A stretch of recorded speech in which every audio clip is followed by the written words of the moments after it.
Buenas tardes, vamos a empezar.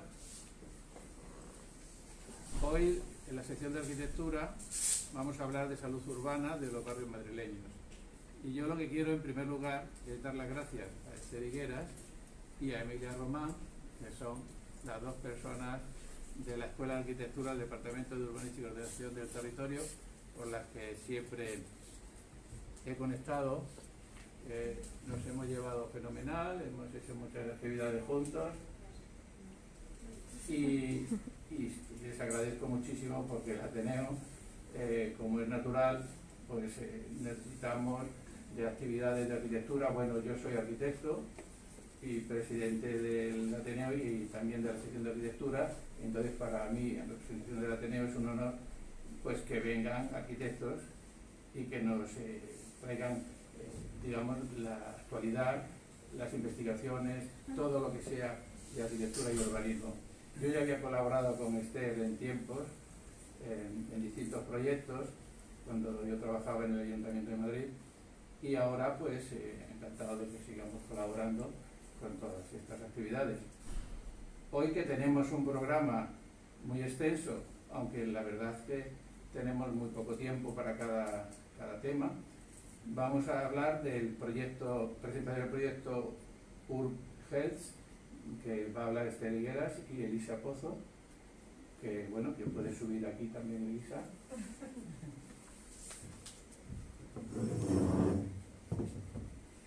Y luego pues ya iremos presentando a los distintos equipos que irán subiendo, porque aquí en la mesa no caemos todos. Y sobre todo, como el último vienen los alumnos, pues seguro que si viene media escuela no caemos aquí, ¿no? En la mesa. Bueno, pues entonces Esther y Elisa van a hablarnos de la presentación del proyecto UrbHealth. Adelante, y muchas gracias por venir a la reunión. Muchas gracias, Juan. Muchas gracias a todos. Realmente es una grandísima alegría estar aquí en un espacio compartido con personas, no con pantallas.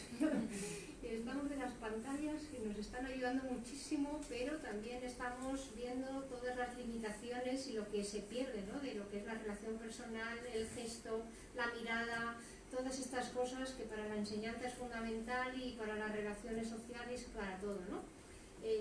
Por lo tanto, pues agradeceros mucho a Juan. Esta sesión se iba a hacer el 18 de marzo, creo que estaba prevista, se tuvo que suspender y bueno, pues la hemos completado y aumentado. La idea era que los alumnos colaboraran en un pequeño proyecto piloto que os vamos a presentar y bueno, pues yo creo que al final de lo que se trata es de ir buscando con el vector de urbanismo y salud qué cosas podemos hacer los urbanistas y los arquitectos, que yo creo que pueden ser muchas, y una de las primeras cosas que hemos aprendido ya es que nos tenemos que relacionar con otras disciplinas y veremos ahora otros profesionales que nos están ayudando en estas labores y que realmente pues va a ser, o es ya, es un camino imparable, ¿no? Y bueno, pues sin más vamos a empezar con el proyecto de urbanismo y salud, UrbHealth, que es un proyecto europeo que os presentaremos seguidamente, y primero hacer una pequeña introducción de qué relación tiene el urbanismo con la salud. Y es que es total y plena, o sea, el urbanismo casi nació para resolver los problemas de salud y de infecciones que provocaba la ciudad industrializada, ¿no? En el siglo XIX. Aquí veis un gráfico muy ilustrativo en el cual nos ha cambiado totalmente la proporción de enfermedades infecciosas e enfermedades no infecciosas. Hasta 1800, pues la transmisión mayoritaria y las muertes mayoritarias iban por esa vía, y bueno, pues en 1940 lo gris, fijaros que ha quedado reducido muy significativamente, y realmente nosotros empezamos a trabajar en salud urbana en el año 2015 y ya no teníamos las enfermedades infecciosas como enfermedades de la ciudad europea.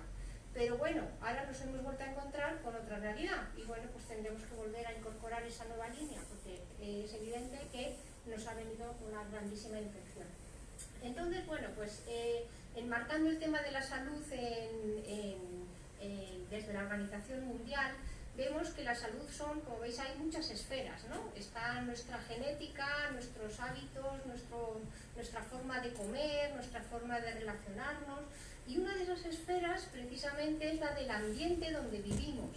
Y todas estas esferas influyen en las enfermedades que tenemos o que podemos desarrollar, y también cómo nuestra persona se defiende o se adapta a ellas, ¿no? Entonces, bueno, pues el tema de la salud es bastante transversal, y en ese sentido pues ya hay guías y manuales que están buscando un poco cómo son los elementos críticos.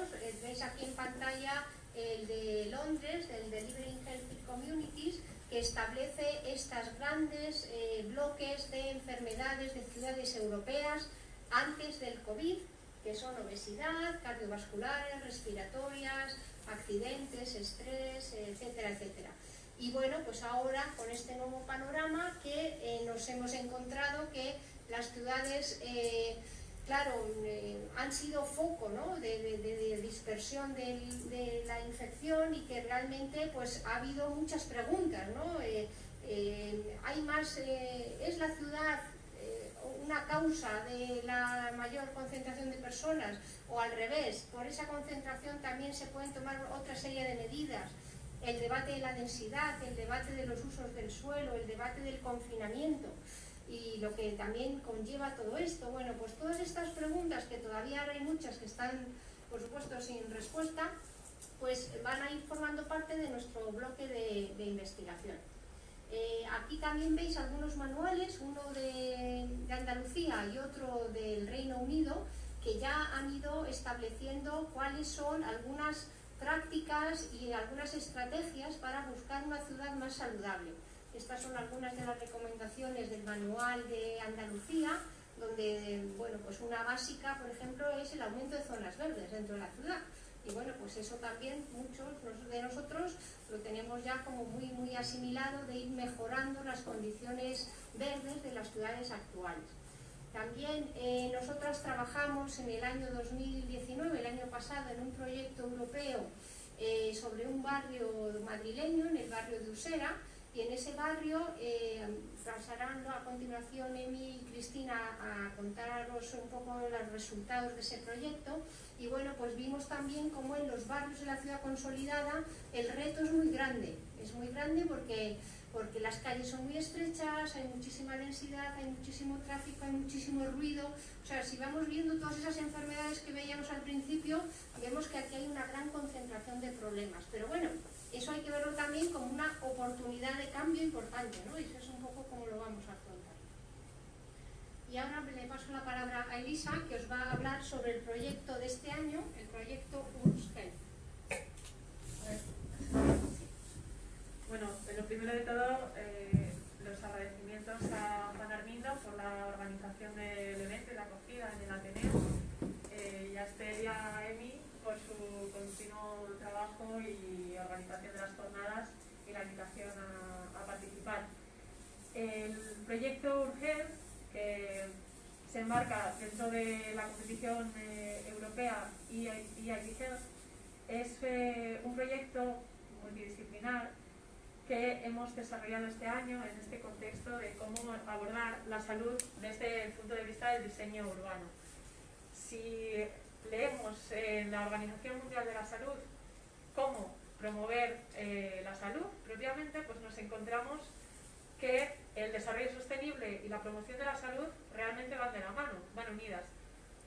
Los Objetivos de Desarrollo Sostenible establecen una serie de indicadores que están definidos y consensuados con varios expertos, y dos de los principales son la promoción de la salud y además incorporar estos principios en la consecución de ciudades sostenibles y saludables. Pero claro, queremos promover la salud, el sector de la medicina y la salud tiene la promoción de la salud como una estrategia para reducir también las desigualdades a nivel urbano, y nos encontramos con que uno de los pilares principales es las ciudades saludables, donde se identifica el medio ambiente que permita vivir con una calidad de vida, y además trabajar también y tener un acceso a los servicios de salud. ¿Por qué es tan importante la ciudad? Pues esto surge también de lo que comentaba Esther previamente. Las ciudades también, las regulaciones urbanísticas aparecen para dar respuesta a unas enfermedades que existen en las ciudades. Entonces, no solo es el contagio o las epidemias, sino que hay escasez de zonas verdes, poca iluminación en las viviendas, por ejemplo, o exposición a elementos contaminantes de industrias y actualmente el coche. Por ejemplo, las industrias las hemos desplazado fuera de las ciudades, pero tenemos otros agentes contaminantes. Entonces las ciudades se identifican dentro de la Organización Mundial de la Salud como uno de los pilares fundamentales de acción. Y claro, cuando ahondamos en las estrategias de promoción de la salud y cómo llevar un estilo de vida saludable, porque también es cierto que la promoción de la salud busca dar más recursos al individuo para que pueda tener un estilo de vida saludable y que tenga su propio control, pero si nos fijamos en las recomendaciones, tenemos seguir una dieta saludable, mantenerse físicamente activo, no consumir tabaco o alcohol, gestionar el estrés, y si nos damos cuenta, el entorno donde vivimos tiene muchísima implicación en estos condicionantes. Si vivimos en un barrio donde no hay comercio de proximidad, no hay fruterías, no hay productos frescos, al final nuestra dieta puede que sea más difícil que sea saludable. Si queremos tener un estilo de vida activo, ir al trabajo caminando o en bicicleta, o hacer deporte cada 2 o 3 días a la semana, que es lo que se recomienda, si no tenemos un espacio verde cerca o si no nuestro trabajo no está a menos de 1 kilómetro o 2, pues ya nos va a condicionar estrictamente, ¿no?, en tener un estilo de vida que no es saludable. Ir en coche, el transporte público también genera mucho estrés. Entonces, el objetivo del proyecto surge de esta preocupación, esta necesidad, y también de cómo abordar, ¿no?, la estrategia de la salud como un eje transversal que pueda apoyar cada una de las áreas de un municipio para apostar todos conjuntamente hacia la promoción y la prevención de la salud. El proyecto está liderado por la Universidad Politécnica de Madrid, pero es un consorcio de varios socios. Está Madrid Salud, está la consultora ARU, está también la Universidad de Coimbra, el Instituto Politécnico de Coimbra y la Universidad de Newcastle, y hemos formado un equipo multidisciplinar donde tenemos un espacio de trabajo conjunto también para intercambiar las experiencias internacionales de los distintos socios, porque también es cierto que el Reino Unido lleva mucho más recorrido en este tema de la promoción de la salud desde el diseño de las ciudades. Y dentro de este grupo de trabajo luego hay una división por cada uno de los países, España, Reino Unido y Portugal, donde estamos trabajando a nivel local para implementar todas esas recomendaciones que aparecen en la Organización Mundial de la Salud en guías y manuales, para implementarlas a nivel local. El proyecto está estructurado en una serie de paquetes de trabajo. Ahora mismo estamos trabajando en la adaptación del conocimiento de un panel de expertos, que hemos hecho una encuesta dividida en 2 rondas, y a los expertos a nivel internacional, que tienen un perfil variado. Hemos preguntado a epidemiólogos, expertos en medio ambiente, les hemos preguntado cómo o qué herramientas a nivel local, a nivel regional, a nivel nacional de urbanismo considera que son más importantes para formar a técnicos municipales en la implementación de promoción de la salud, prevención, los cuidados y la gestión. Un total de 32 expertos han participado. Aquí podéis ver la diversidad de perfiles. Y como os comentaba, pues se han identificado varios temas en estos 4 bloques principales. La verdad es que las respuestas han sido muy enriquecedoras, y con esta información hemos decidido y estructurado una serie de temas que deben incluirse luego en la formación a los técnicos municipales. También hemos aprovechado de incorporar algunas preguntas sobre la situación actual, y y curiosamente los expertos, bueno, no curiosamente, es una evidencia, los expertos con esta situación, esta epidemia, refuerzan su posicionamiento sobre que las ciudades no solo tienen que promover la salud, sino que la sostenibilidad también va de la mano. Entonces, la línea de trabajo es conjunta y cada vez más deberíamos tender a trabajar en grupos multidisciplinares para llevar estas políticas a cabo. También se identificaron esos temas que ha comentado Esther, los espacios verdes, la densidad y el transporte como los ejes fundamentales donde deberíamos estar haciendo hincapié en este momento. Y en otoño empezaremos a ejecutar y a dar esta formación a los técnicos municipales. Se harán en 3 ciudades, en Coimbra, en Newcastle y en Madrid, y será un curso teórico pero también con un caso práctico. Entonces, sobre un entorno urbano tendremos la oportunidad de trabajar con técnicos municipales de distintas áreas en cómo fomentar y promover la salud a través del diseño de la ciudad o estrategias de conexión de espacios, diseño del espacio público. El curso en Madrid será en Alcorcón.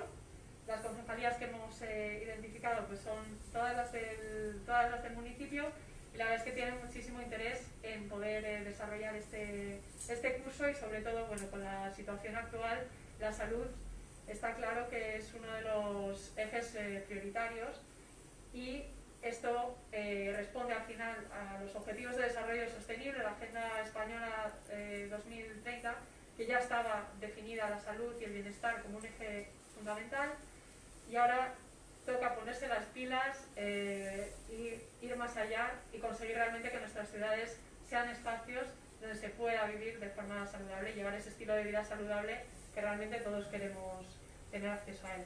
Muchísimas gracias por su atención.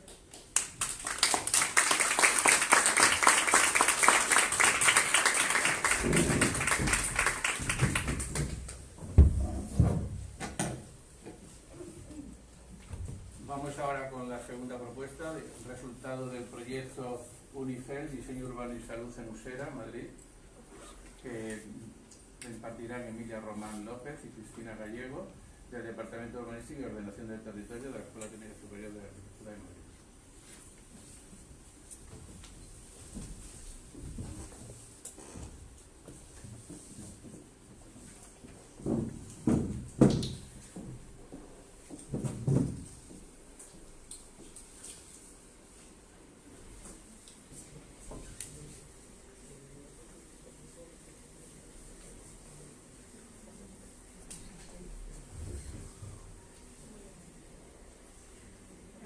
Que estamos muy ilusionados de contar este proyecto en este espacio. Muchas gracias por la organización.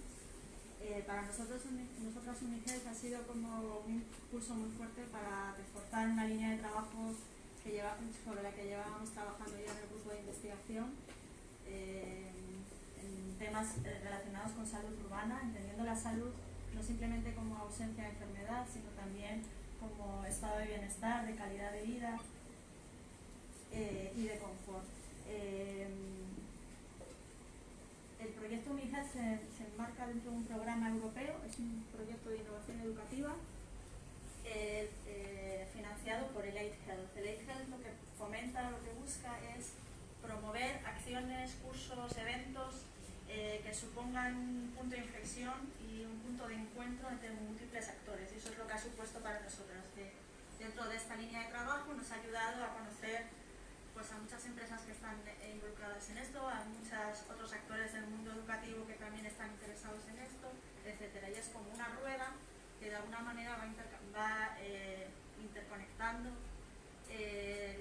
acciones desarrolladas pues, por parte de los estudiantes, también la base ciudadana, la implicación de las propias empresas, de la tecnología, cómo la tecnología nos puede ayudar tanto para los análisis como para promover acciones de interés, etc. Dentro de este programa, nosotros el año pasado presentamos esta propuesta. Lo que pretendía era un intercambio entre diferentes agentes, entre diferentes ciudades, para pensar en soluciones innovadoras que promovieran la salud urbana. centrado sobre todo en dos aspectos. Uno que era el envejecimiento activo y otra parte relacionado con soluciones verdes y azules de agua relacionadas con la salud urbana. En ese intercambio, en el caso de Madrid, nos centramos en trabajo en Usera y trabajamos con los alumnos en ese barrio. La idea es que los alumnos fueran los que se implicaran directamente en la búsqueda de esas soluciones y en el análisis de ese entorno para buscar las soluciones. O sea, ellos contactaban con las propias empresas y se creaba como una biblioteca virtual de soluciones que aplicaban en soluciones concretas dentro de ese entorno de Usera. El objetivo principal de todo esto era, claro, para dar respuesta a un problema, era conocer qué problema teníamos, ¿no? Entonces, sobre todo hacer ese diagnóstico integrado sobre la habitabilidad y la salud, sobre todo centrado en el espacio público del barrio, para poder empezar a plantear propuestas de mejora. Esto conllevaba directamente diferentes objetivos secundarios, pero sobre todo lo que buscábamos eran esas soluciones innovadoras, tanto técnicas como aplicaciones, que pudiéramos implementar en el espacio público del campo de acción, del Usera. También generar sobre todo esas interacciones, ¿no?, entre el mundo académico y también diferentes agentes del mundo que estaban desarrollando las tecnologías, etc. También incluir en esto a la administración local y a los ciudadanos. Desarrollar junto con los alumnos un diagnóstico integrado desde esta idea de la salud urbana y eso, a partir de conocer el problema, plantear las posibles soluciones o medidas de mejora. Y finalmente crear esa plataforma online junto con esa biblioteca virtual de posibles soluciones de las que pues, podemos ir, y buenas prácticas que podemos ir implementando en nuestros barrios, en nuestros entornos. Esto nos ha permitido, sobre todo, interactuar con multitud de agentes. A nivel académico, pues hemos intercambiado entre la Universidad Politécnica de Madrid y con la Universidad de Newcastle.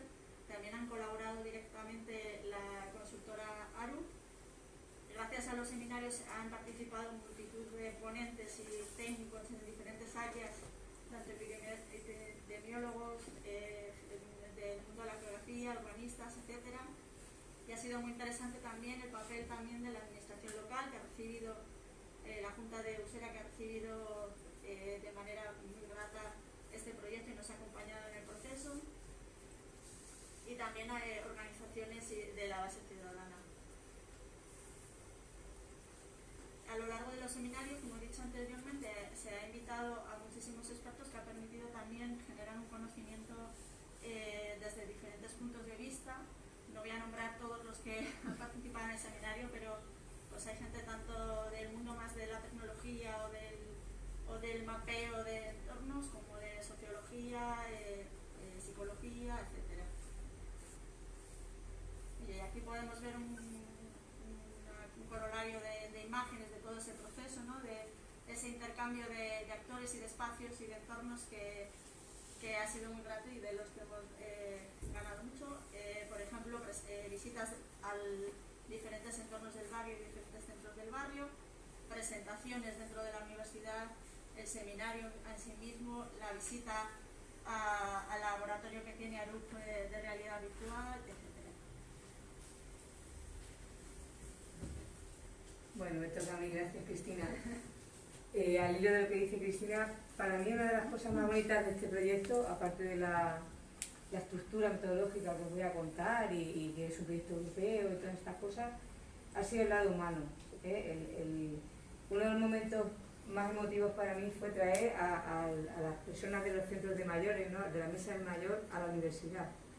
Entonces, hicimos un foro para escucharlos, ¿no?, porque participaron desde el análisis de lo que le pasaba al barrio, la diagnosis, hasta las propuestas. Entonces para ellos fue muy bonito el llegar, entrar a la Escuela de Arquitectura y que estuviéramos esperando tanto alumnos como profesores, ¿no?, y expertos y tal, para ver su opinión. Y eso fue para mí un momento muy grande del proyecto, porque muy humano y muy bonito, ¿no? Porque muchas veces la gran necesidad que hay, sobre todo cuando trabajamos con personas mayores, es escuchar.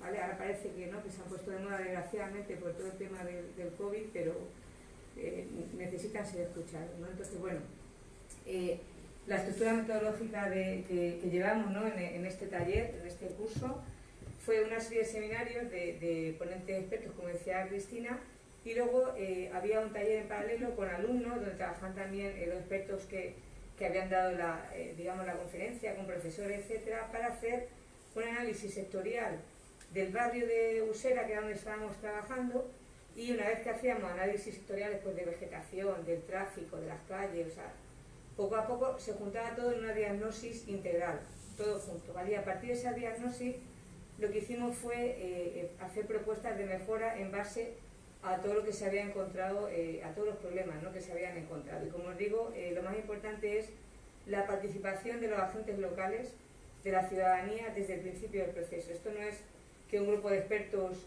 va a determinar lo que pasa en un barrio, hace una solución y luego las presenta. La población, la ciudadanía tiene que estar desde el inicio del proceso, desde la caracterización de los problemas. Aquí tenéis la estructura metodológica un poquito más detallada, porque nosotros esos análisis sectoriales lo hicimos en base a 3 líneas que para nosotros son fundamentales en lo que es la salud, las ciudades saludables. Y llevamos trabajando en ellas por bastante tiempo. Una es la ciudad para caminar, otra línea muy importante es la naturaleza de la ciudad, que ya han comentado antes, ¿no? Esther, Elisa, Cristina, y otras son los espacios de convivencia, ¿vale? Los espacios exteriores no son del coche, deberían ser de las personas y de la interacción entre personas, lugares de conocimiento personal, etc. Bueno, entonces, a través de esos análisis, en estas 3 grandes ejes, se hizo la diagnosis integrada y después las propuestas de mejora del barrio se hicieron también con una estructura de plan de acción, ¿no? de Agenda 21, pues se hicieron en base a las ciudades para caminar, la naturaleza de la ciudad y los espacios de convivencia. Los resultados, lo que hicimos fue, porque en un primer momento queríamos traer a la población a la universidad, lo habíamos traído desde el principio, ¿no? Pero dijimos, no, la universidad va al barrio. Se nos ocurrió que era una manera de acercarnos también, ¿no? Entonces lo que hicimos fue montar un festival y un taller en el propio barrio, donde pudimos conversar con los vecinos y presentar el proyecto, y hubo mesas de debate, etcétera, muy interesantes. Estos son algunos de los, no voy a entrar en detalle, ¿no? Pero algunos de los resultados de los análisis, pues se trabajó, pues, por ejemplo, con la isla de calor urbana, ¿no? que está aquí, ¿no? sobre el efecto de calor, ¿no? del diseño de la ciudad, o temas de contaminación acústica, residuos, contaminación visual, incluso el acceso a los centros de mayores o a los centros de salud, cómo era, ¿no? para las personas mayores, porque el curso estaba enfocado al envejecimiento activo de la población. Este es un plano de diagnóstico integral. Aquí están recogidos los principales problemas que tenía el barrio, que por temas de tiempo no podemos entrar, pero luego os diré, tenemos un blog para quien quiera y esté interesado pueda entrar y ver con detalle. Y luego las propuestas, aquí he traído, os había dicho, ¿no? que hicimos 3 líneas estratégicas: ciudades para caminar, naturaleza de la ciudad y espacios de convivencia. Y, por ejemplo, esta es una parte de la línea estratégica naturaleza en la ciudad. Entonces se iban haciendo una serie de proyectos y de acciones a su vez que se describían en contexto, pero también se formalizaban geográficamente, porque tiene que quedar claro dónde se ejecuta cada una de las acciones, ¿no? Entonces, bueno, aquí tampoco me puedo parar mucho, pero había mucho recorrido, ¿no? que sobre todo lo que hacía era establecer una red de espacios verdes, ir conectando espacios que había aislados para pues promocionar, digamos, ese paseo, ¿no? y esa continuidad de las zonas verdes. Aquí traigo otra imagen, ¿no? de incorporación, sobre todo hacer la ciudad para las personas, eliminar espacio de coche y darle mucho más protagonismo al peatón, la naturaleza, pavimentos permeables, la presencia de fuentes, que cada vez hay menos en Madrid, que es una ciudad de agua y han desaparecido muchísimas. Entonces, pues todas estas cosas que parece que son muy lógicas, pero han ido desapareciendo, ¿no? Y incluso hubo propuestas en torno a los propios centros de mayores, los centros municipales de mayores, el entorno cercano, cómo se podía mejorar. El primer panel que veis a la izquierda hablaba de todos los problemas que tenía, Y el segundo y el tercer panel, el del centro y el de la derecha, hablan de las soluciones que daban los equipos a cada uno de esos zoom, digamos, que se hacían al entorno cercano. Y bueno, los resultados, pues aquí tenéis, por ejemplo, una imagen de cuando fuimos a contar al barrio, fuimos a contarle todo el proyecto, todas las propuestas, ¿no? A toda la gente, parte de esta gente que está aquí había ido a la universidad previamente, ¿no? Hicimos, aquí veis el día que se inauguró la exposición, ¿no? En el barrio, o las mesas de los talleres, ¿no? De participación con empresas, universidad, ciudadanía, etcétera. Pero bueno, ahí tenéis también un resumen, ¿no? De que más o menos es lo que os he ido comentando sobre los resultados. Esto también lo comentaba Cristina, que es una biblioteca virtual de soluciones de las empresas que estuvieron implicadas en el proyecto. Lo podéis mirar, ¿no? en esta dirección, en este blog, donde hay soluciones, digamos, para espacios urbanos, pero con el punto de mira en la salud de las personas. Entonces, bueno, es interesante, ¿no? el poder, hubo muchísimo, no podemos pararnos tampoco por tiempo, y os hemos traído, a ver si funciona, un vídeo, un pequeño vídeo de, a ver si nos conecta, vamos a ver, que hicimos resumen, son 4 minutos, no os preocupéis que no, a ver si quiere, está pensando. Se ha quedado nada, ¿no?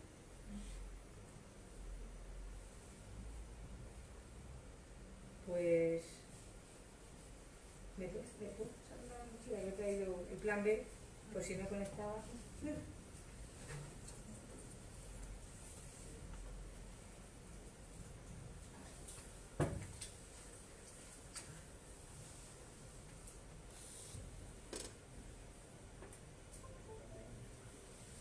Lo tengo aquí, o sea que no.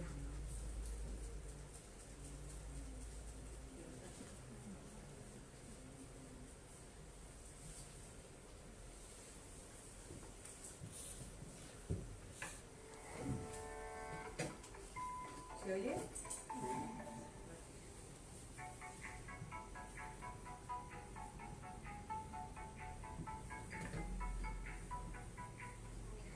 un proyecto que se ganó convocatoria competitiva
está, eso es todo, gracias.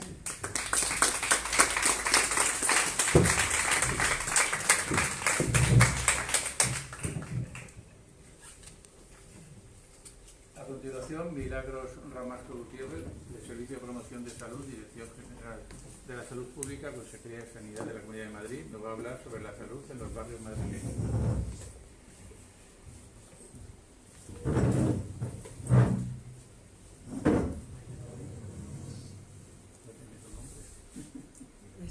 Sí, buenas tardes. Ahora sí. Ahora le...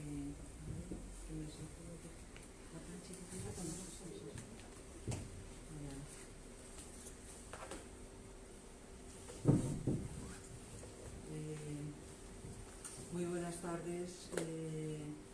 Como ha dicho Juan, muchas gracias por darnos la oportunidad de estar aquí en el Ateneo de Madrid compartiendo este espacio también enriquecedor y con las colegas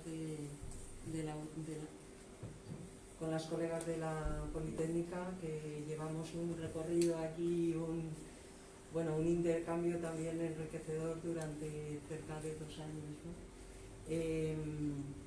Trabajamos en la Dirección General de Salud Pública, Urco Elosegui, también está trabajando más en la parte de salud medioambiental y lleva toda la parte de sistemas de información en salud con una herramienta de georreferenciación que hace mucho tiempo. En salud pública el tema del mapeo, ¿no?, de los indicadores en salud es un tema que lleva muchos años trabajándose, ¿no? Entonces, un poco lo que planteábamos, me planteabais que hablásemos de la salud en los barrios madrileños, ¿no? Como sabéis, este tema justamente además está como súper candente, ¿no?, dado todo este tiempo que estamos sufriendo con la pandemia, ¿no? Y ya de alguna manera habéis empezado diciendo que la salud no depende exclusivamente del sistema sanitario. Como bien sabemos, es importantísimo que tengamos un sistema sanitario público fuerte, pero a su vez hay toda una serie de elementos que están influyendo en cómo es la salud de nuestros barrios madrileños, ¿no? De hecho, mirar que de las cuestiones que influyen en la salud y la evidencia existente al respecto, el Observatorio de Salud Pública de Asturias concluía que un 40% tiene que ver con factores socioeconómicos, las condiciones de trabajo, la salubridad del trabajo, el nivel socioeconómico y también el nivel de estudios, ¿no? Otro 40% tiene que ver con las conductas saludables, cómo realmente estamos alimentándonos, si hacemos deporte, si tenemos un entorno que es saludable, etcétera. Lo que pasa es que sabemos también que las conductas saludables dependen de las condiciones generales de vida. El 10% lo aporta el medio ambiente y otro 10% la asistencia sanitaria, es decir, que como veis es una parte mínima dentro de todo lo que tiene que ver con el resultado en salud. Otra cuestión importantísima es lo que veníamos diciendo con los objetivos del desarrollo sostenible. Cada vez más hemos visto que tanto en el resto de países o en España han ido creciendo las desigualdades sociales en la salud. Es decir, hablamos de diferencias evitables e injustas, ¿no?, a las que están sometidos sistemáticamente determinados grupos de población por las condiciones socioeconómicas o las condiciones de vida que tienen y que son el resultado de esa desigual distribución de los determinantes sociales.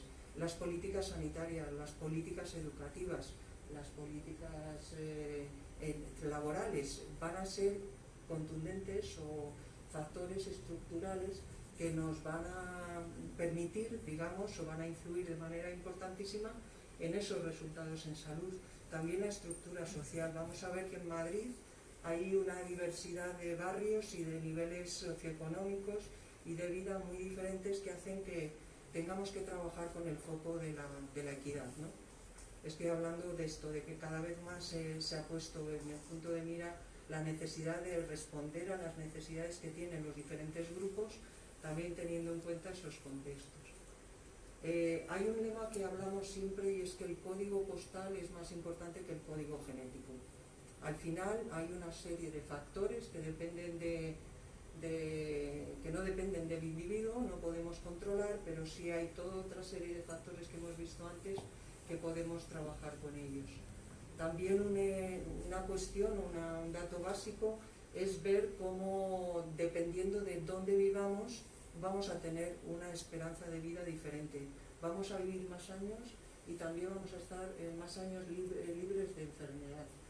Fijaros que, por ejemplo, en este esquema, si miramos las estaciones, ¿no? Algunas de las estaciones del metro, Villaverde Bajo tiene un índice de mortalidad estandarizado 2,5 por encima de Tres Cantos, por ejemplo, ¿no? Y esto es diferente para hombres y mujeres.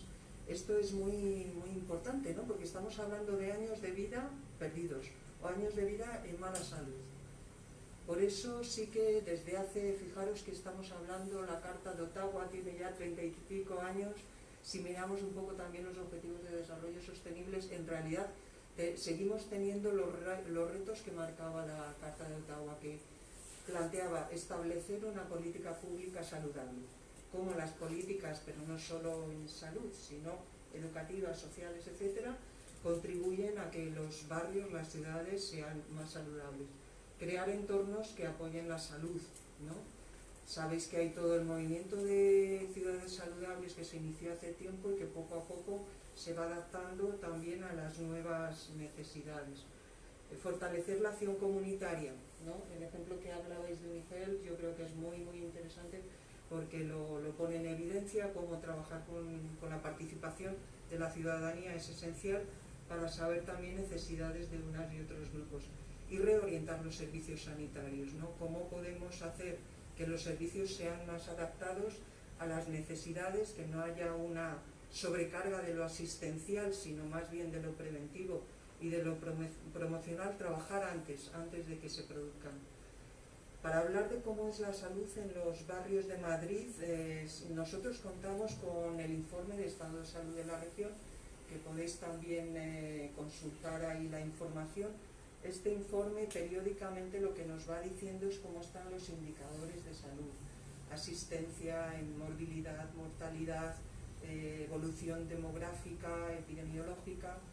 Lo que nos interesa quizá por el programa en el que trabajo, que tiene que ver con colectivos vulnerables, es que entre las cosas que analiza es cómo está influyendo el tema también de los objetivos de equidad, es decir, en qué medida las desigualdades entre barrios se van pudiendo mejorar. Trabajamos con un índice que es muy interesante, que es el índice de privación, que de alguna manera lo que está midiendo es cómo es el nivel de renta, de paro, analfabetismo en los diferentes barrios de Madrid y de qué manera eso influye en la salud. También otro elemento importantísimo es el estudio MEDEA, que es el Atlas de Mortalidad de la Comunidad de Madrid, que lo que nos dice o lo que mira es la mortalidad general y por distintas causas por área pequeña. De manera que podemos ver cómo la gente, digamos, fallece y cómo tiene eso una relación mayor o menor con la privación socioeconómica. Con todo esto sí que vemos que, como decíais anteriormente, hay una serie de problemas que ya veníamos conociendo, que tienen que ver con los estilos de vida que llevamos en las grandes ciudades, especialmente temas de sobrepeso, obesidad, muy vinculados a las formas de vida, lesiones, accidentes, temas de violencia, enfermedades cardiovasculares, respiratorias y salud mental. Y esos problemas se distribuyen de manera diferencial por barrios y también en base a género. Es diferente para hombres y mujeres, y esto es muy importante, hacer el análisis por sexo, y también entre diferentes edades. Los jóvenes, por ejemplo, también tienen ahí una situación que es preocupante, ¿no? Se ha ido también mencionando cómo la contaminación del aire, el ruido, el calor o la falta de actividad física o la falta de espacios verdes tienen una repercusión importante en nuestros organismos, ¿no? Ahí vemos cómo repercute, ¿no?, en los diferentes sistemas. Por eso trabajamos con una herramienta y con una metodología que es los mapas de vulnerabilidad en salud. Es decir, lo que hacemos con los mapas de vulnerabilidad en salud es esta información que os estaba comentando a nivel de la región, poderla facilitar a nivel local a los equipos de salud, de manera que puedan conocer un poco lo que habéis hecho en Usera, cómo es la salud de mi barrio a nivel de las diferentes capas de información, ¿no? ¿Cómo se hace esto? Pues como sabéis, con representación espacial donde estamos mirando y localizando grupos que viven en condiciones sociales de vulnerabilidad, marginación o exclusión, condiciones de vida, vivienda y trabajo precarias, escasez o difícil acceso a los recursos, problemas urbanos o medioambientales, ¿no?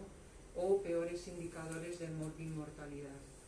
Porque vemos que el tema de la vulnerabilidad tiene que ver mucho con el empleo, las redes de sociabilidad, la protección familiar y también las condiciones de vivienda. Vulnerabilidad es espacio que no es una foto fija, es una foto que va cambiando. Ahora veríamos Madrid tras la situación de COVID, Urco lo va a mostrar como esto de repente cambia la situación, pero quien vive en peores condiciones va a tener peor situación y peor salida ante esta pandemia, ¿no? Entonces hay grupos especialmente afectados, desde personas que, infancia, ¿no? en riesgo de exclusión, mujeres, personas que tienen trabajo precario, etc. Estamos trabajando con los mapas de vulnerabilidad. ¿Con qué indicadores? Miramos indicadores que tienen que ver con la infraestructura que tiene un territorio. También si existe chabolismo y cómo están los recursos sociosanitarios de ese territorio. Aquí veis, esto es en Sánchez de Vallecas y Villa de Vallecas. Para hacernos una idea, son los colegios públicos, privados, concertados, ¿no? que hay en un territorio. O los recursos de salud, dónde están los hospitales, los centros de salud. Y si veis esta zona de acá, que es Cañada Real, el sector 6 de Cañada Real, veis la distancia y barreras que tienen para el acceso a los recursos de salud y no digamos al conjunto de recursos. Lo más cerca que tienen son las farmacias, ¿no? Es una zona muy aislada que estamos trabajando justo allí con entidades sociales y demás, aportando estos datos que nos dan los mapas de vulnerabilidad. También miramos la distribución geográfica de la población y cuáles son sus edades pirámide, porque va a depender mucho que el programa o las acciones que se desarrollan van encaminadas a personas mayores, infancia o otro tipo de características, la sobrecarga asistencial, etc. Sí que todo esto se va siguiendo en el tiempo con estos índices de vulnerabilidad, y lo que nos decíais, Urco, es que esto en el último estudio había empeorado, ¿verdad? En los barrios donde estaba esa zona roja que veis que se ha ampliado desde el año 2007, creo que era el anterior, al 2011. Eso nos marca esta diagonal de la desigualdad en Madrid, es decir, que nos marca claramente dónde están los barrios que están con mayores factores de riesgo, ¿no? Habéis hablado claves de las ciudades saludables que tienen que ver con trabajar en la contaminación, el ruido, las islas de calor y los espacios verdes y azules, ¿verdad? Esto lo tenemos claro, pero hay que ver de qué manera también en cada situación y en cada lugar esto se hace posible, ¿no? Un apunte solo con el tema de las relaciones entre COVID y desigualdad, ¿no? Sí que es cierto que a través de las diferentes publicaciones que hemos visto, el tema de la desigualdad en los barrios se ha visto reflejada en la evolución del COVID y cómo las personas han podido responder, hacer el confinamiento, etcétera, ¿no? Aquí ponía un esquema que tiene que ver con cómo se incrementa el riesgo con la densidad de población, con el alto número de personas que comparten determinado local, la alta densidad constructiva, bloques de viviendas muy cercanos con falta de avenidas, transporte público que no tiene buenas condiciones, o aquellas empresas manufactureras que están mal ventiladas o que tienen escasas condiciones higiénicas, y en las actividades presenciales que implican un contacto amplio con el número de personas y aquellos recursos que se han dicho, los invisibles, que de repente han sido imprescindibles, personas que estaban trabajando en los comercios, etcétera, que no han podido dejar de ir a trabajar, y tiene que ver eso con las condiciones de vida precarias, ¿no? Entonces esto nos da una idea de dónde están las salidas, dónde hay que trabajar, ¿no? Yo creo, Urco, que explicas un poco, esto es la evolución, ¿verdad?, de las tasas y casos confirmados de COVID-19 en la ciudad de Madrid, especialmente en las zonas, como veis. Sí, como veis aquí hemos hecho una simple prueba, ¿no?, de los datos que estamos viendo sobre la situación de la epidemia.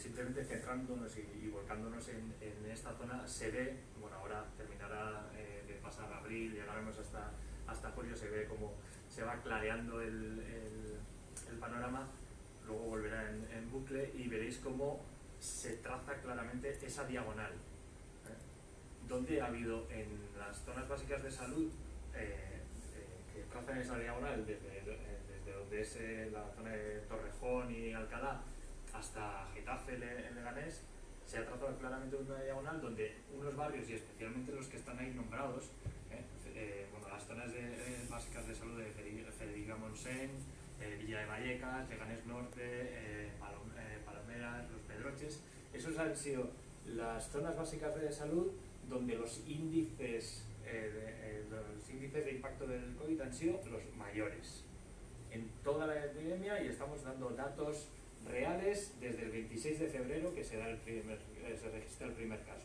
Y estos son datos reales, estos son datos que se sirven en datos abiertos, los servimos, pero bueno, he cogido los datos abiertos y los he metido en un mapa para que lo veáis todo rapidito y que se vea. Entonces sí que se detectan o se vislumbran a simple vista que, casualidad, los colores más intensos y el mayor impacto parece que se destacan en áreas donde son susceptibles de tener una población en esas condiciones pues menos favorables para enfrentarse a esta y a muchas otras situaciones que hacen básicamente la población mucho más vulnerable.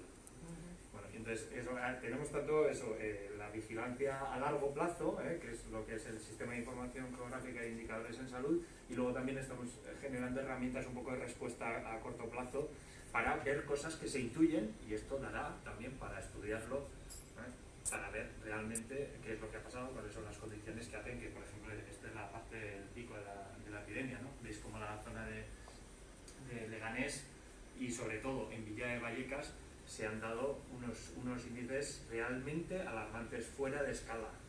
O sea, son unos índices que, por mucho que intentásemos hacer mapas con todo lo que se hablaba en el mundo, se nos salía de la escala completamente. Hemos estado en una situación que yo no sé si ojalá no se repita nunca más en los próximos 200 años, ¿no? Ha sido una cosa terrorífica. Pero bueno, sí que son evidencias. Por lo menos hemos traído esto es una evidencia de algo que está pasando y que habrá que investigar exactamente cómo incide en la población más desfavorable. Un poco para terminar, sí que tenéis aquí una página que es la página donde estamos de alguna forma sacando esta información, aparte de lo que os hemos dicho. Sí que hay toda una serie de propuestas de mejora, de intervenciones en las ciudades para mejorar, ¿no?, toda esta cuestión que estamos diciendo. Entre ello, como veis, acabar con las desigualdades, repensar la vivienda, fortalecer los servicios públicos, importantísimo, porque sabemos y habéis leído muchísimo sobre ello que la crisis actual viene de antes, ¿no? Es decir, que realmente desde que empezó la crisis los recortes en sanidad y educación han sido pues claves para que no pudiésemos o que sobrepasase, ¿no?, este tsunami de esta manera la situación, ¿no? Nuevos modelos productivos y de consumo, equilibrio territorial y descentralización, ¿no? Es muy importante que no haya esta concentración y que estas ventanas de oportunidad que se han abierto con el COVID no se nos cierren, sino que sigamos pensando y incidir especialmente en que 3 elementos han sido fundamentales. Uno es que la salud ha pasado a primer término en los servicios públicos, ¿no? Trabajos esenciales para la vida, ojalá se sigan contemplando de esa manera, y la participación ciudadana. Si no llega a ser por respuesta de la ciudadanía, no estaríamos, digamos, en determinados barrios, bastantes, sosteniendo una situación casi imposible que cada vez es más crítica, ¿no? Entonces os dejo un vídeo, que ahora no lo vemos, que quizá nos hemos alargado, Juan, pero os dejo un vídeo donde se ven el latido comunitario, ¿no? Se muestran territorios de intervención durante esas crisis que han podido alcanzar respuestas comunes, que nos han hecho más fuertes respecto al COVID, sobre todo por la solidaridad entre la población, cómo se han creado, donde había estructuras de relación entre administración, técnicos y ciudadanía, respuestas comunes, y que ojalá, digamos, sirvan un poquito de muestra para seguir avanzando en esa dirección. Muchas gracias.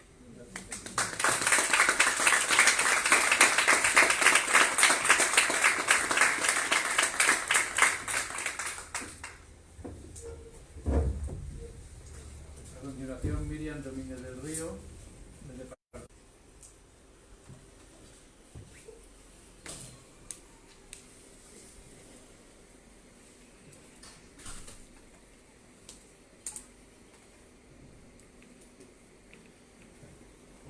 Hola, buenas tardes. Soy Miriam Domínguez. Antes del Departamento de Formación de ESRI España, disculpad. Antes de comenzar, quería dar las gracias por la oportunidad de estar aquí, por la oportunidad que me han dado Emilia Román y Esther Higueras de estar con vosotros. Ya no solamente por mí, sino también la alegría que nos produce desde ESRI España y desde el Departamento de Formación ver cómo se ponen en marcha estas iniciativas tan interesantes, donde además se ven involucrados alumnos, porque al fin y al cabo esta tecnología es líder en su sector y para ellos también es una oportunidad el poder aprender de esta tecnología, el poder aprender a utilizarla y convertirlo en un valor a futuro cuando salgan al mundo laboral.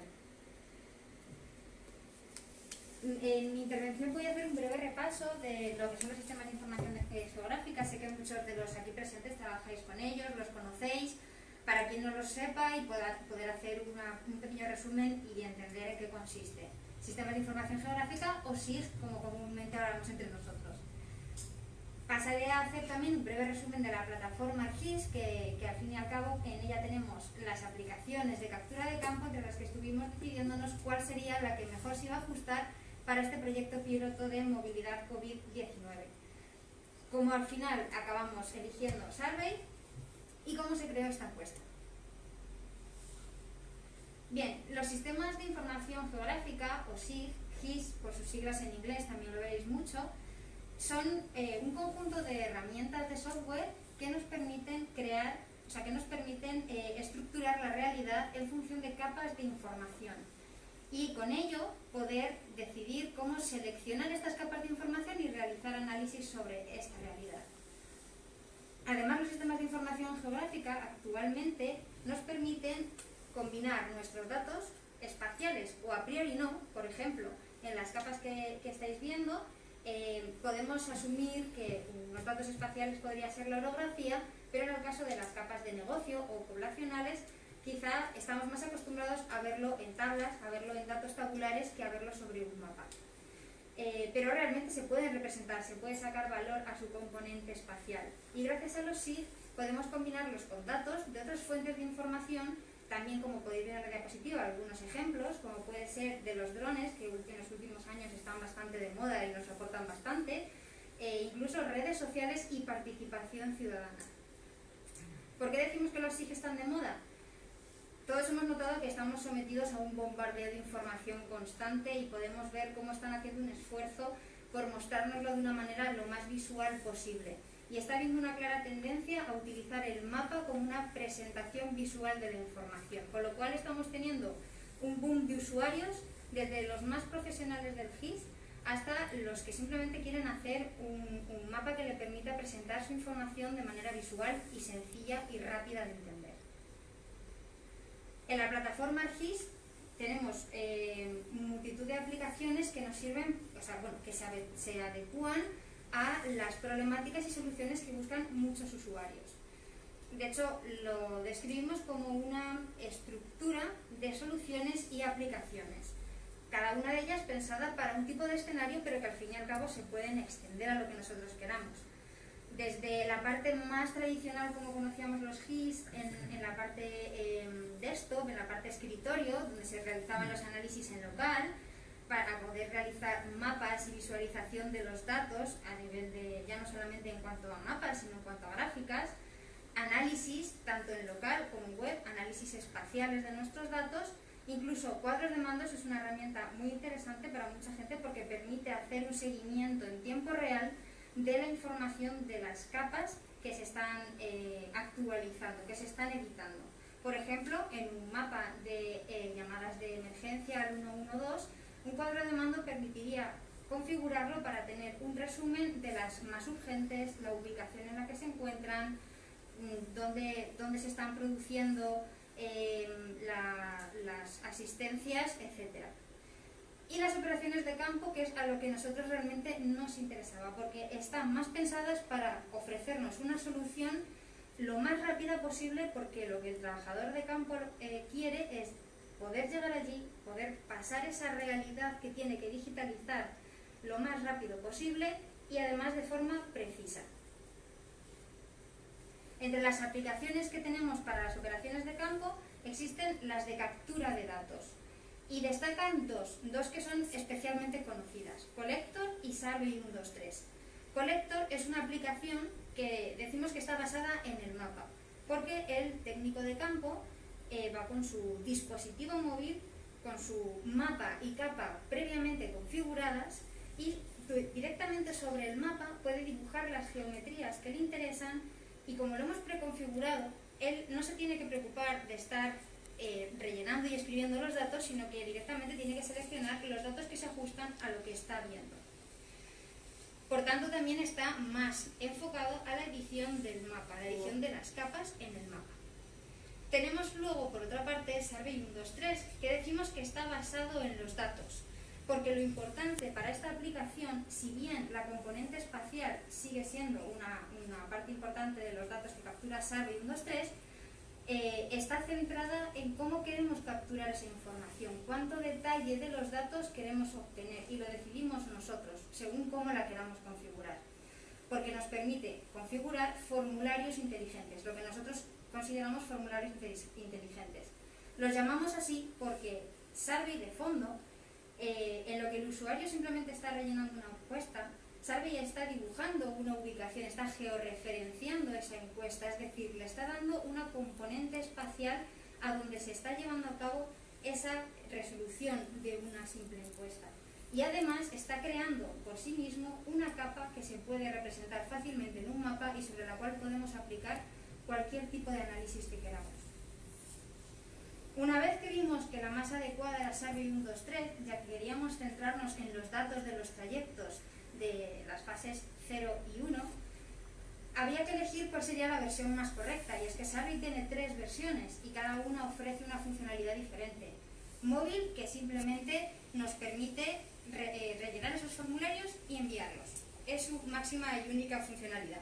Connect nos da la potencia en bruto de las encuestas inteligentes. Si bien es cierto que no es tan visual porque se basa en XLS Form. Para quien no lo conozca, imaginemos un Excel con sus campos y las preguntas las relacionamos a través de esos campos. Podemos llegar a hacer formularios realmente complejos. Pero Survey 123 Web suele ser más que suficiente, tanto para hacer formularios simples, rápidos, en cuestión de unos minutos tener una encuesta que puedes lanzar y ya te está recopilando datos georreferenciados, como encuestas bastante complejas para los profesionales del GIS. Hay ciertas funcionalidades que tendrían que pasar a Survey Connect para conseguir. En este caso, Survey Web nos daba más que de sobra lo que estábamos necesitando. Y ahora vamos a pasar a ver un poco cómo funciona, cómo se configura estas encuestas inteligentes y por tanto cómo se creó esta aplicación de movilidad COVID-19 que finalmente llevaron a cabo, configuraron, pusieron en marcha tanto por parte de la universidad como por parte de los alumnos, que entre todos hicieron el esfuerzo de divulgar la encuesta y luego de procesar los datos, he preparado unos pequeños vídeos para asegurarnos de que el tema del acceso a Internet no fuera un problema para nosotros. Bien, estáis viendo que es tan fácil como entrar en lo que sería crear un cuestionario. Tenemos la posibilidad de cambiar la apariencia, tenemos unos temas preconfigurados ya para quedar bastante bien, pero aún así, si nos gustaría personalizarlo más, tenemos la oportunidad.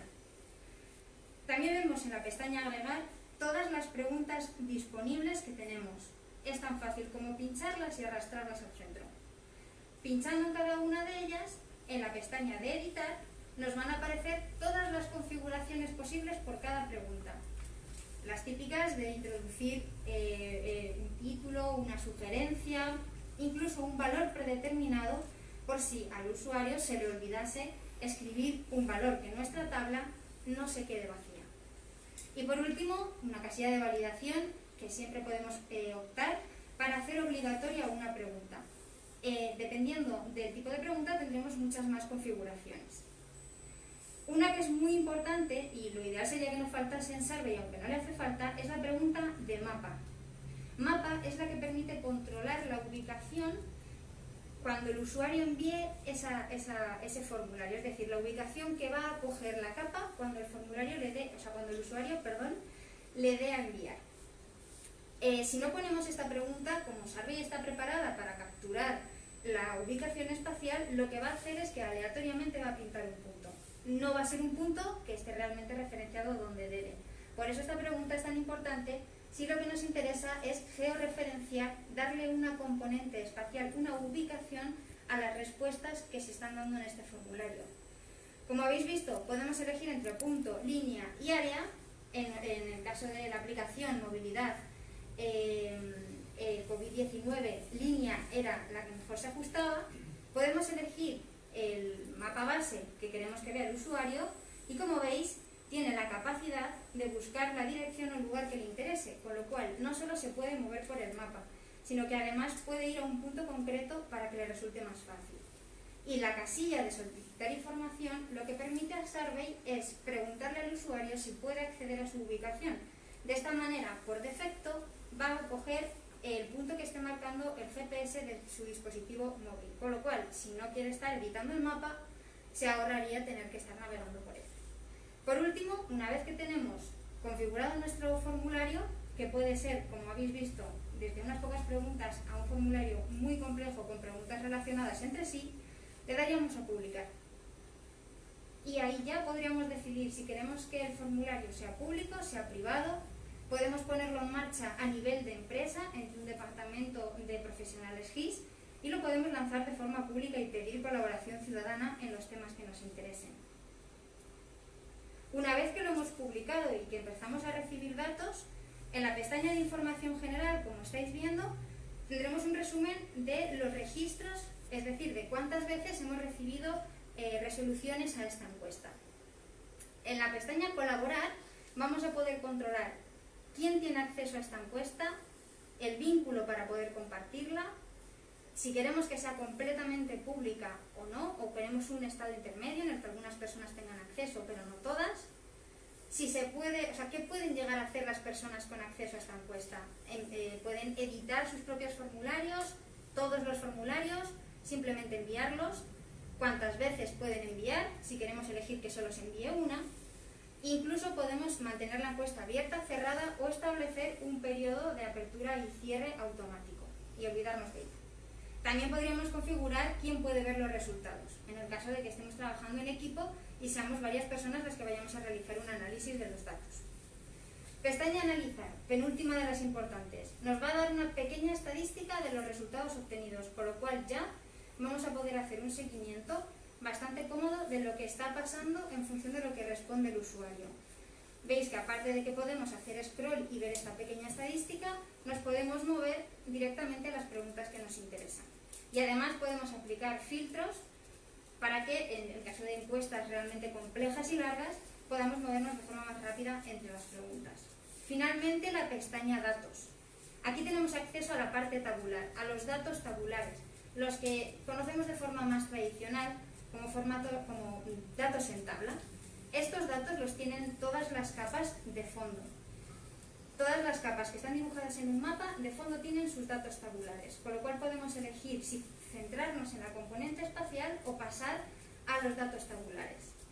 Como estáis viendo, nos ofrece los puntos exactos donde se ha digitalizado esta encuesta y además podemos ir pinchando los diferentes puntos y ver la relación donde se encuentra esa resolución en la tabla, los datos obtenidos en función de lo que ha resuelto el usuario, y además podríamos exportar esta tabla tanto a un formato más tabular como CSV o Excel, o un formato más de la profesión GIS, como puede ser Shapefile o Geodatabase, para luego poder realizar análisis más espaciales en local si nos interesase.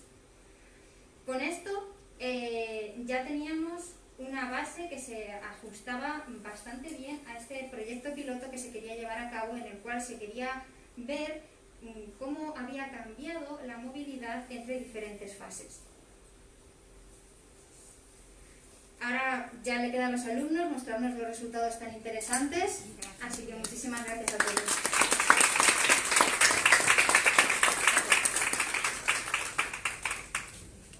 Bueno, pues ahora los alumnos de grado y posgrado de la Escuela Técnica Superior de Arquitectura de Madrid pues van a mostrar el mapa colaborativo, visualización de recorridos de las fases 0 y 1 en Madrid.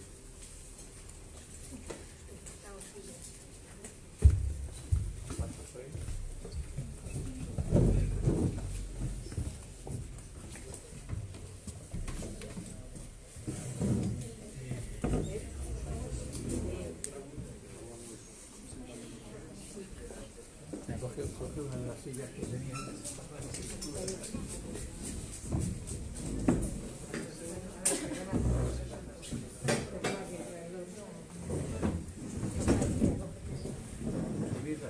Mientras preparan la presentación.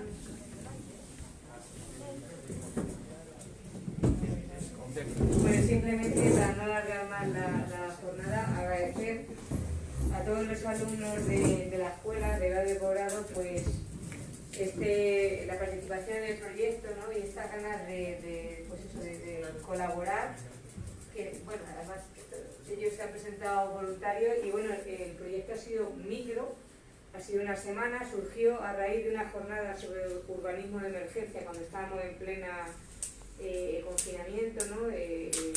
Y hubo como 30 alumnos que se mostraban muy interesados en seguir sobre el tema de ciudades saludables, y entonces decidimos hacer esta aplicación, este pequeño estudio de movilidad que nos ha contado también Miriam, que te agradezco muchísimo todo el apoyo desde ERDI que hemos tenido para hacer muy rápida la herramienta. Y bueno, en una semana, porque esto lo lanzamos el 24 de junio, hasta el 3 de julio ha habido 517 trayectos caracterizados. Pero bueno, ha sido un tiempo récord en la participación estupenda, ¿no? Entonces, bueno, muchísimas gracias y ya os doy paso. Bueno, buenas tardes a todos y a todas. Bueno, nosotros también queríamos dar las gracias a Esther y a Emilia por dejarnos participar. Nosotros 5 venimos en representación de los 30 alumnos que hemos participado en este proyecto de la Escuela Técnica Superior de Arquitectura. Y bueno, nosotros pues empezamos durante estas semanas a analizar los trayectos y movimientos que hacía la gente durante las fases 0 y 1 de la desescalada.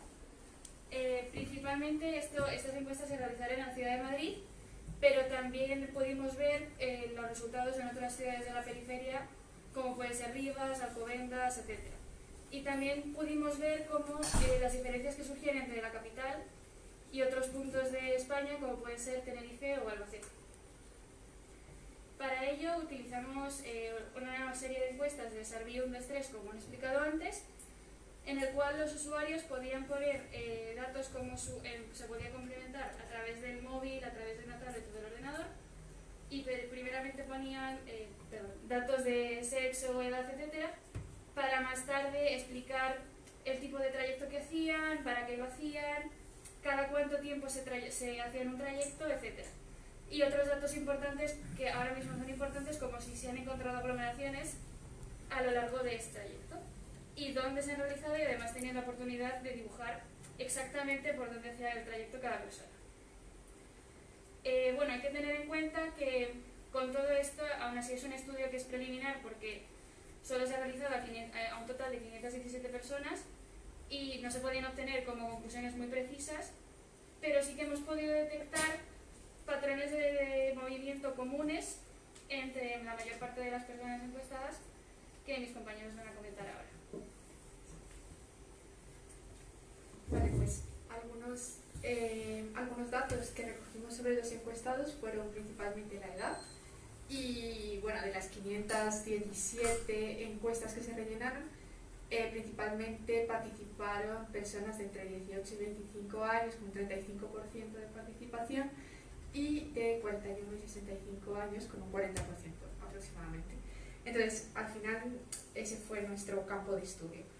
Entonces, en cuanto a la georreferenciación de las franjas de edad, este es el mapa total que obtuvimos y haciendo zoom en algunos de los municipios como Madrid, llegamos a pequeñas conclusiones como que las rutas realizadas más cortas siempre se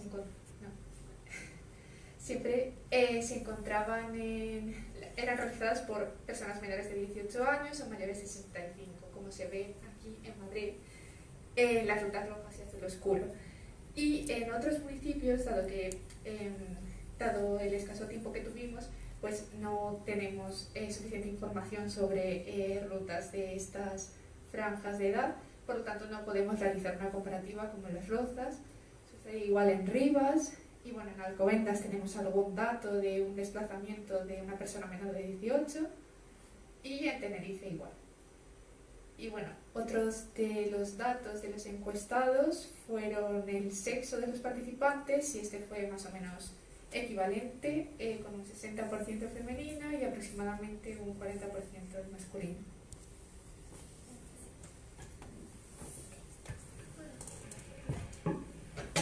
Vale.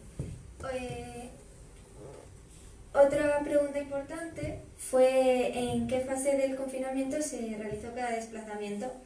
Y bueno, como podemos observar en esta gráfica, básicamente hubo el mismo número de desplazamientos en la fase 0 y en la fase 1, con lo cual, a pesar de que el gobierno dio más nivel de libertad en la fase 1, tampoco hubo un gran incremento de desplazamientos en esta fase. Si nos fijamos en el mapa general, podemos observar que, sin embargo, los desplazamientos de estas dos fases son un pelín distintos. Si nos vamos a la almendra central, al municipio de Madrid, observamos que los desplazamientos de la fase 0, que serían los rojos, son unos desplazamientos más largos, parece como que más directos y que van de las afueras hacia el centro, que suponemos que podrían deberse a desplazamientos por trabajo, para comprar cosas, etc. Y sin embargo, los desplazamientos azules, que son los de la fase 1, cuando ya se permitió más quedar con amigos, se abrieron las terrazas, etc., se ven que los desplazamientos están más situados en el centro y son más enrevesados, que podían deberse a paseos y todas estas cosas que ya la gente empezaba a hacer en la fase 1 con más frecuencia. Sin embargo, si ponemos un zoom en otras ciudades, que también ha dicho mi compañera, por ejemplo en Las Rozas sí que es verdad que hay como una parte en la que se concentran unos cuantos desplazamientos de la fase 1, pero no hay tanta diferencia de desplazamientos entre las dos fases. En Rivas y en Arganda ocurre un poco lo mismo, como que las personas que se movieron por la ciudad se movieron prácticamente igual en la fase 0 y en la fase 1. Y pasa, por favor. Y en Alcobendas tenemos la misma situación porque hay desplazamientos muy largos, pero no hay como una gran diferencia aquí entre la fase 0 y la fase 1. En Tenerife, sin embargo, notamos que en la fase 1 se hacen muchos más desplazamientos en la zona de la costa. Ya podría deberse esto a temas de ocio o temas de que la gente pues le daba menos temor moverse para comprar cosas a otros sitios en los que necesitase otros elementos que no podía tener en el ámbito cercano. También otra de las preguntas que se hicieron en la encuesta es qué día de la semana se realizaban estos desplazamientos, y como podemos observar hay una gran diferencia entre los desplazamientos entre semana y los fines de semana. ¿Esto a qué se puede ver? Pues en principio a que durante la fase 0, sobre todo, los desplazamientos se hacían a comprar cosas y entonces se solían hacer entre semana, los desplazamientos a trabajo también se hacen entre semana, y también podemos deducir que esto a lo mejor se puede deber a que la gente, que ya en la fase 1, cuando empezó a hacer desplazamientos por ocio, a lo mejor no los hacía tanto en el fin de semana por temor a que hubiese más aglomeraciones, más gente, entonces se movía más en los días entre semana. Bueno, también se preguntó la frecuencia, se le preguntó a la población cada cuánto se movía. La que mayor tuvo representación fue una vez a la semana durante la fase, digamos, estos datos son globales, sumando la fase 0 y la fase 1.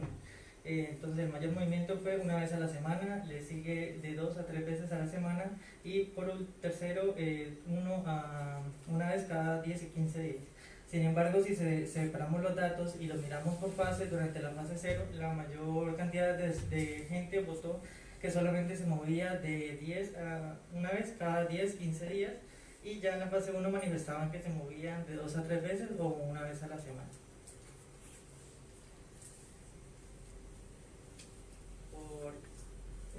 Por ciudades, digamos por la parte de Madrid, encontramos que hubieron 67 desplazamientos de 2 a 3 veces por semana, digamos ya mirándolo, sumando las dos fases, pero mirándolo por el tipo de desplazamiento. Para la parte de las Rosas se movían mayoritariamente una vez a la semana. La parte de Arganda y Rivas se movían de 2 a 3 veces a la semana, y en Alcobendas una vez a la semana. En Tenerife de 2 a 3 veces a la semana. También se le preguntó a la gente para qué se desplazaban, cuál era su motivo o cuál era su razón del desplazamiento. Entonces, en su mayoría la respuesta fue la adquisición de alimentos, también el desplazamiento hacia actividades de ocio o otros. Cuando se miran los resultados por fases, en la fase 0 se comprueba que solamente votaron que se movían hacia adquisición de alimentos, y en la fase 1 ya mostraban interés hacia las actividades de ocio, ya que la población lo permitía. Bueno,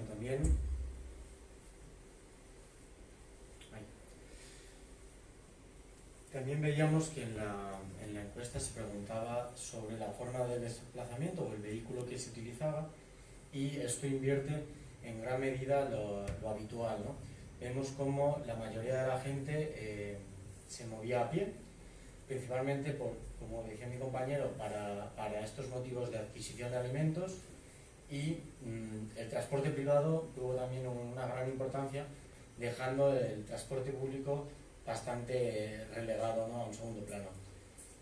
Si lo vemos en los mapas, observamos cómo estos desplazamientos a pie son cortos, evidentemente, y el transporte privado ha sido utilizado fundamentalmente cuando tenían que hacer un traslado más grande, ¿no?, sobre todo por motivos de trabajo.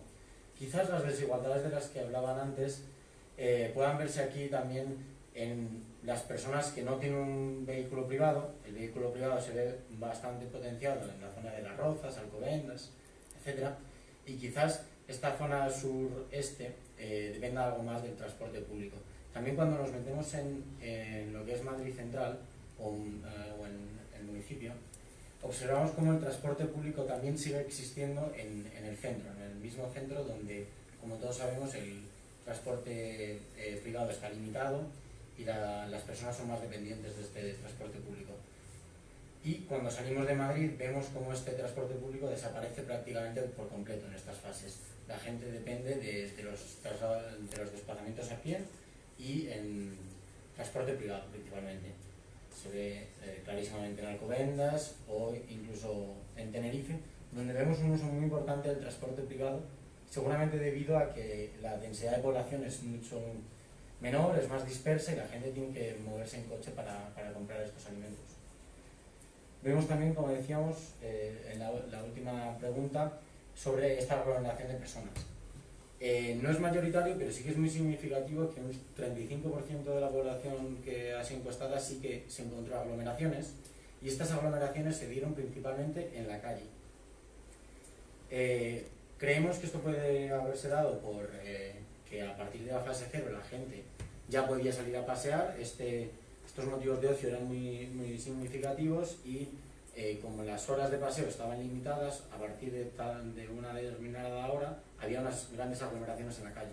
También se dan en los accesos a estos destinos, creemos que principalmente motivados por la limitación en los supermercados, y esto generaba unas ciertas colas en estos accesos. Y por último tenemos una duda acerca de estas concentraciones, estas aglomeraciones en el interior del destino, ¿no? Creemos que se deben principalmente a estos primeros días de la fase 1, en las que las terrazas también sufrían grandes aglomeraciones, porque creemos que los supermercados y el resto de comercios tenían la limitación de aforo muy clara y no se podía haber dado en esos sitios. Por último, vemos ya cómo los encuestados nos habían enviado una serie de imágenes sobre las zonas por las que habían transitado en estas fases, y se ve un reflejo de la situación que hemos vivido, ¿no? Con las calles vacías, con los paseos a las 8 de la tarde y con los lugares más frecuentados, que son principalmente los supermercados. Y eso es todo. Muchas gracias.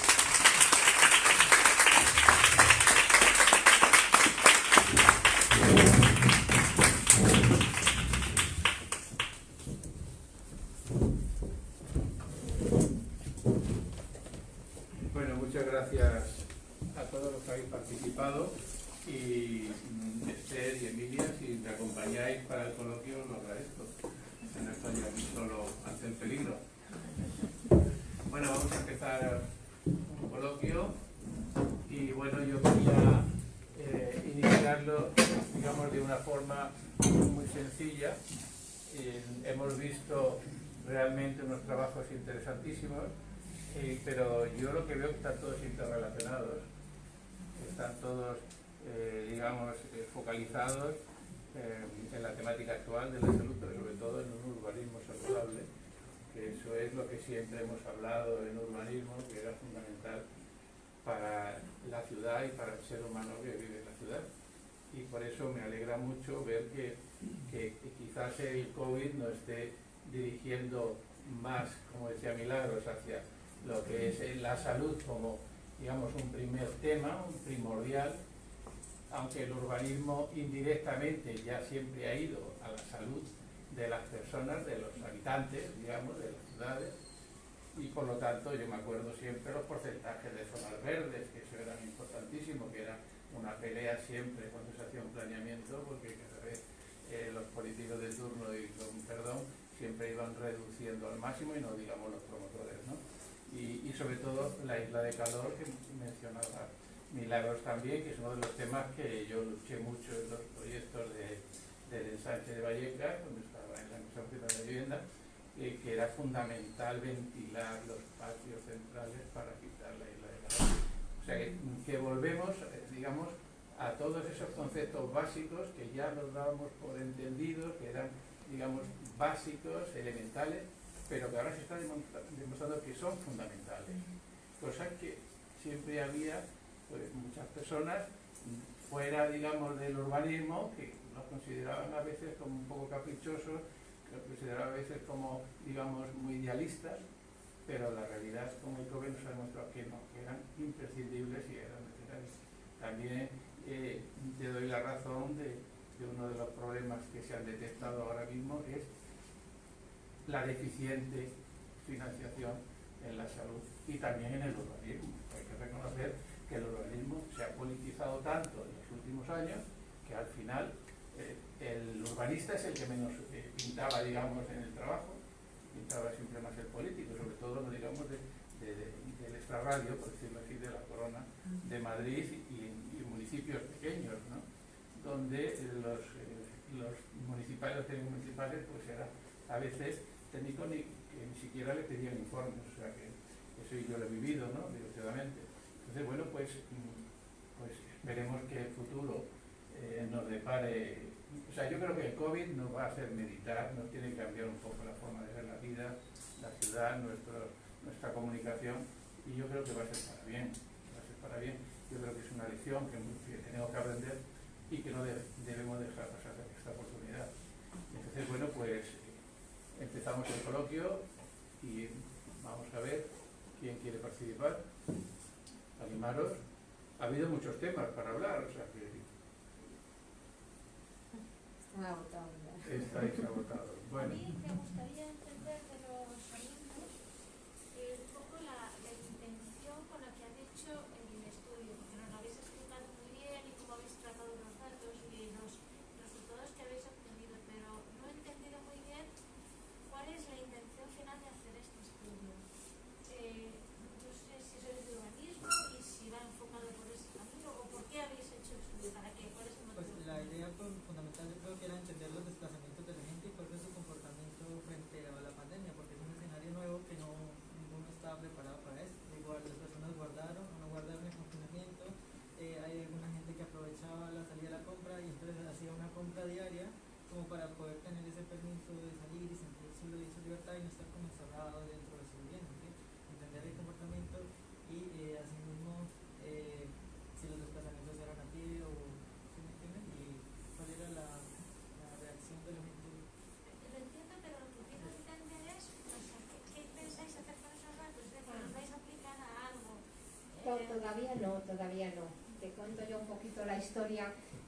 La mayor parte de los alumnos son de la asignatura de Ciudad y Medio, de tercer curso de la Escuela de Arquitectura, y la coordinadora es la profesora Emilia Román, y realmente pues lo que hacemos en esa asignatura es explicar a los alumnos la necesidad de entender el territorio y el ambiente para analizarlo y proyectar en consecuencia.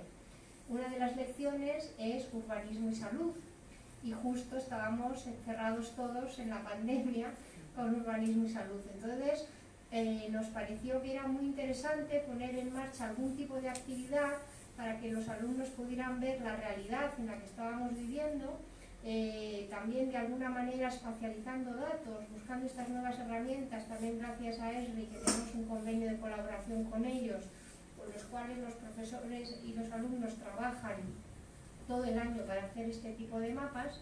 Y bueno, pues un poco la idea era aunar todo eso y hacer un pequeño proyecto piloto buscando una visualización. Estamos recién pasado la fase 1 y dijimos, pues vamos a hacer un poco este cambio. Todos hemos cambiado un poquito de movimientos entre una fase y otra, pues vamos a ponerlo en un plano. No tiene calidad científica para poder hacer un resultado con estos datos, ¿no? Claro, veis también que los que han respondido son los alumnos mayoritariamente y el sector de sus padres y sus abuelos, que eran los que más cerca tenían, ¿no? Entonces eso estaba muy sesgado y nos faltan muchos grupos de edad e incluso lugares, pero bueno, sí que era la idea de hacer un pequeño juego, más bien, o sea que realmente yo creo que lo interesante del proyecto piloto ha sido un poco eso, ver la relación, conocer la herramienta, ver que podemos hacer unas encuestas muy interesantes, ¿no? Visualizando un montón de parámetros y que a ellos, o sea, también era un poco meterles a ellos ese gusanillo, ¿no? Para que a lo largo de sus siguientes asignaturas y sus proyectos pues podamos un poco ir rematando ese tipo de acciones, ¿no?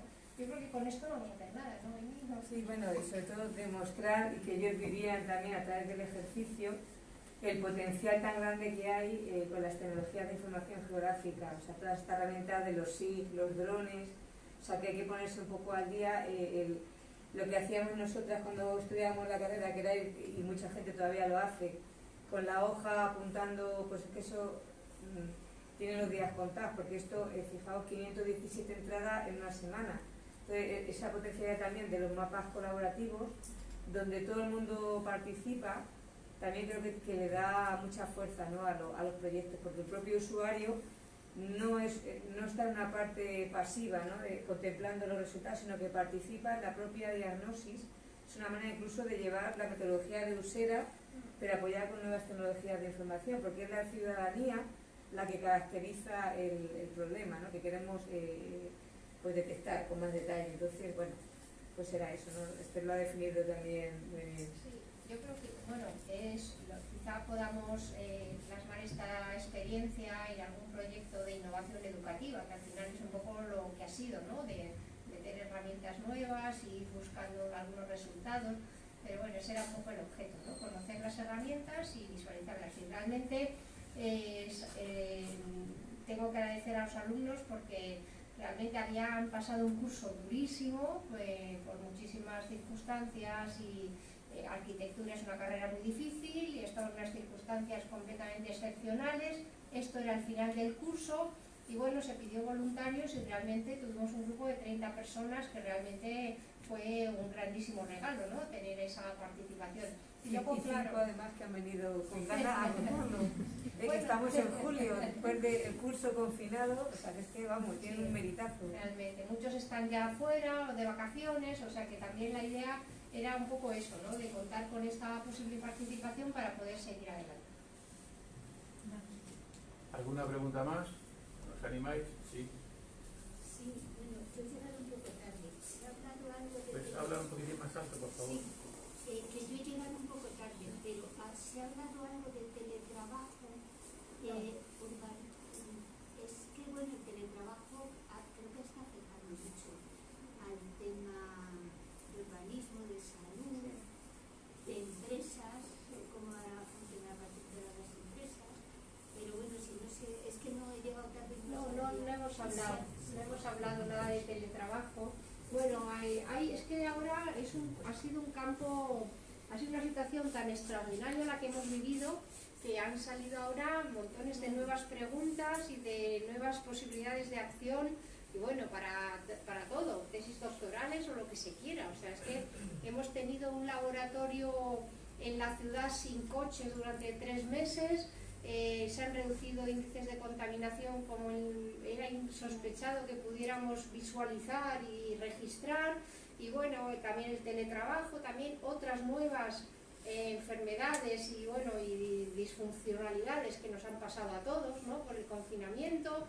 Y bueno, pues yo creo que es que esto va a dar para muchísimas investigaciones futuras.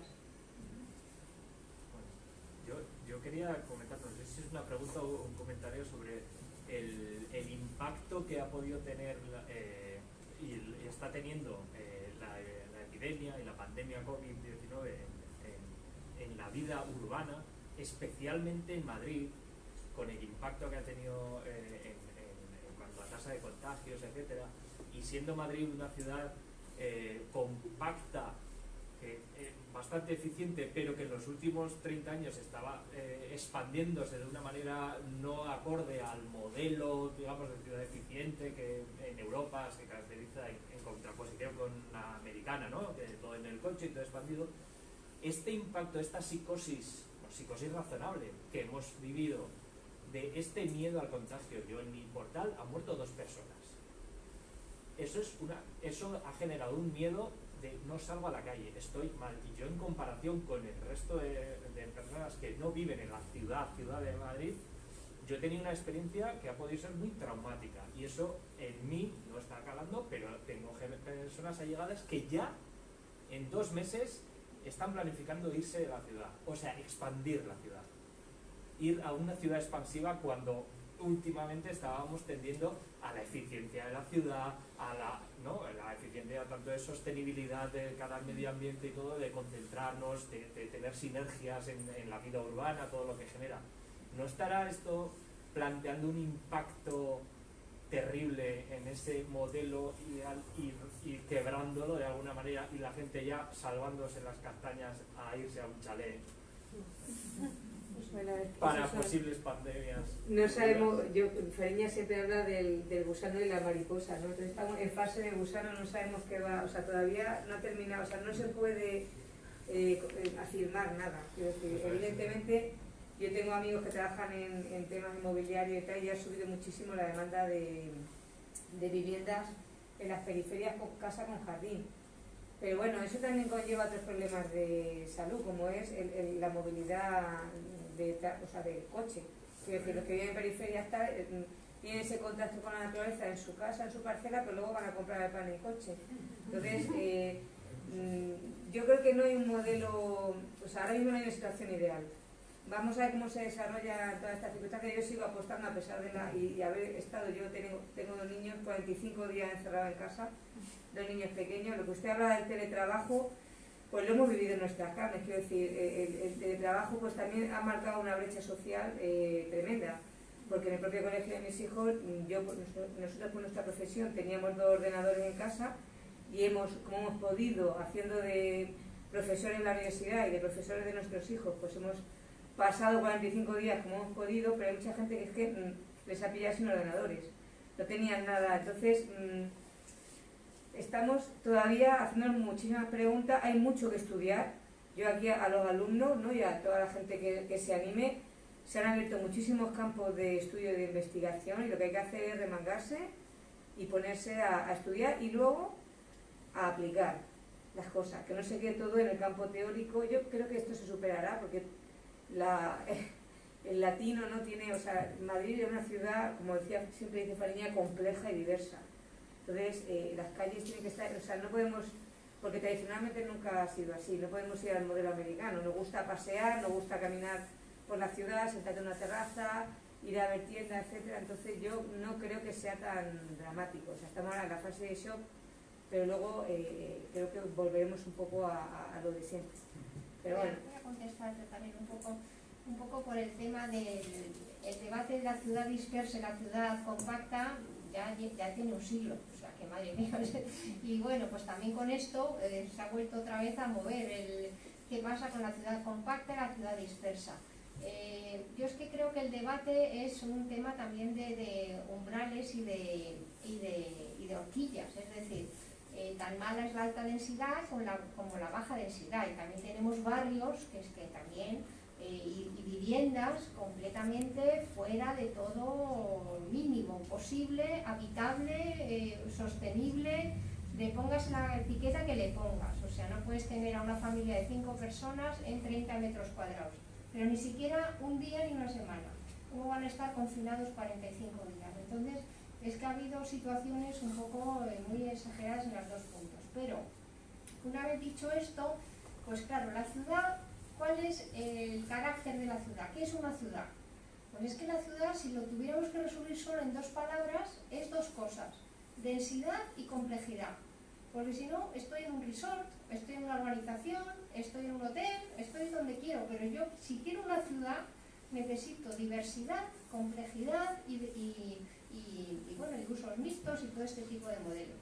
Entonces, claro, esta idea de que voy a estar más seguro en una periferia sin contagiar, pues yo creo que es falsa, es una falsa idea, porque claro, tú vas a estar más seguro, pero tú tienes que ir a comprar el pan y tienes que estar, al final acabas con contactos posibles, pero luego el elemento de las emergencias, la asistencia sanitaria, todo tiene que estar en densidad, porque si no es imposible dar servicios como los que tú quieres a una población dispersa. Entonces es evidente que vamos a funcionar mejor en densidad. Pero bueno, está claro que hay que buscar unos ciertos equilibrios, ¿no? Yo creo que aquí era una primera vez con unas situaciones pues muy alarmantes, y es que bueno, es que ha sido terrible, cada día era ir creciendo y más, y además, no sé si lo habéis sentido, que ibas ya conociendo, ¿no? Y me llama fulanito, oye que mi vecino, oye que mi madre, oye que mi tal, y claro, llega un momento que notas ese cerco, y claro, te impresiona y es un temor, desde luego. Pero bueno, al final yo creo que nosotros estamos ahora trabajando en una línea de intentar buscar un confinamiento intermedio. Es decir, igual vienen más pandemias, nos están amenazando, ¿no?, de que esto no ha hecho más que empezar y que vendrá y tal. Entonces, bueno, a lo mejor en algún determinado momento muy crítico tengamos que estar en casa, pero no podemos tener a 45 días poblaciones de millones de habitantes en casa, ¿no? Entonces, apostar por una escala de confinamiento intermedio, ¿no?, o de refugio, le queremos llamar, más en positivo que en negativo, de tal manera que ahí la escala del barrio, la escala local, pues vuelve a tener mucho sentido. Ha demostrado con todas estas encuestas de que cuando tú solo puedes ir a pie o tienes solo una hora para moverte, pues claro, te las apañas, lo ves, también te apetece caminar y despejarte, no te vas a meter en en fin, y que todo ese tipo de cosas. Entonces, ¿qué pasa?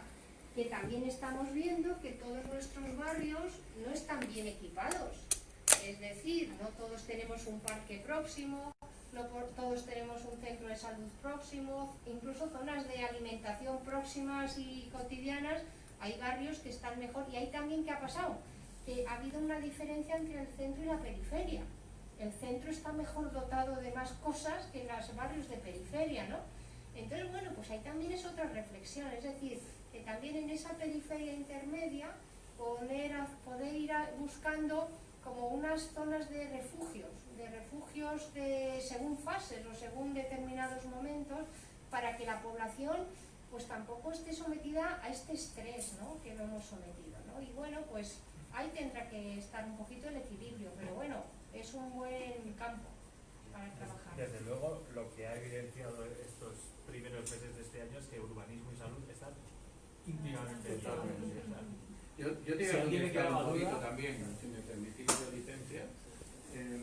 A mí me ha llamado la atención la diagonal que habéis explicado vosotros, y yo la he visto totalmente identificada con lo que decía Esther antes. O sea, esa diagonal lo que te definía eran los barrios más pobres, pero ya no me refiero a nivel de ingresos, sino a nivel urbanístico. O sea, la densidad mucho mayor, la superficie de vivienda mucho menor, las vías públicas mucho más estrechas, más contaminación. Esa era la diagonal que habéis expresado vosotros aquí, precisamente. Pero también yo quiero decir una cosa que, digamos, que la he vivido porque conozco personas que viven en el centro, pero en viviendas interiores. Eso ha supuesto psicológicamente un problema gravísimo, porque no podían ni salir, como me decían a mí, a aplaudir a las 8 de la tarde a su ventana. Eso ha afectado a muchísimas personas. O sea que esa diagonal está perfecta, pero el centro histórico tiene una deficiencia muy grande a nivel de vivienda, y sobre todo porque hay una normativa clarísima, que toda la vivienda tiene que ser exterior, tiene que tener siempre un hueco mínimo al exterior. En Madrid sigue existiendo mucha vivienda interior, mucha infravivienda, hablando claro, mucha infravivienda, y eso realmente es una de las cosas que también hay que meterse a solucionarlo, hay que arreglarlo. Más que expandir la ciudad, yo creo que hay que esponjar la ciudad, trabajar dentro de la ciudad y esponjarla. Y yo creo que eso son teorías que hemos vivido nosotros muchísimos años, de muchos años, y que casi se han parado, pero ahora yo creo que hay que recuperarlas, porque se ha demostrado que se necesita. Yo he trabajado muchos años en rehabilitación de Madrid y hemos rehabilitado edificios, y del número de viviendas pues quitábamos un 20 o un 30% del número de viviendas para hacer mayores las otras. Y entonces eso hay que seguir trabajando, pero el problema es que llevamos unos años que el ayuntamiento no está haciendo nada. No está haciendo absolutamente nada. Y seguimos con infravivienda en el centro. No digamos ya en la diagonal hacia abajo. Eso, por supuesto, yo lo he visto y estoy de acuerdo con vosotros. Creo que ha sido un trabajo excelente. ¿Alguna pregunta más? No me voy a quedar yo con la última palabra, por favor. Pues venga. Bueno, quizá más igual que ha hecho él, un comentario de la importancia que tienen este tipo de iniciativas y de estudios, tanto a nivel urbanístico como nos podemos empapar los que no somos de la profesión cuando venimos a este tipo de seminarios, sino también a nivel CIS, y de hecho un poco hilado con la primera pregunta, nos está permitiendo poder prever qué podemos obtener en un futuro. Si lanzamos estos estudios, les damos más salida, hay más participación y obtenemos resultados que son realmente mucho más representativos porque involucran a más personas, podemos obtener una gestión a priori de lo que podemos vivir en un futuro y que se puede aplicar a otras pandemias, con lo cual todas estas ideas, aunque ahora mismo se puedan aplicar más en local, son perfectamente expandibles y pueden tener muchísima utilidad, tanto para hacer pequeños análisis en local como para aprender el funcionamiento de la población y prever cómo solucionarlo, como estabais también diciendo vosotras, de si esto se va a seguir repitiendo, si vamos a tener este tipo de situaciones en el futuro, esa capacidad de prever y de evitar 45 días de confinamiento absoluto en millones de personas, y que precisamente gracias a estudiar, sobre todo por la parte que más nos atañe a nosotros, estudiar esos trayectos saber cómo reaccionar en esas futuras situaciones de pandemia que se puedan dar, que ojalá no, pero que tenemos que estar abiertos a que se puedan dar. Entonces es realmente interesante todo este tipo de iniciativas que se empiezan a nivel local, pero que nos abren la mente a posibles estudios ya a nivel mucho más genérico. ¿No hay más preguntas?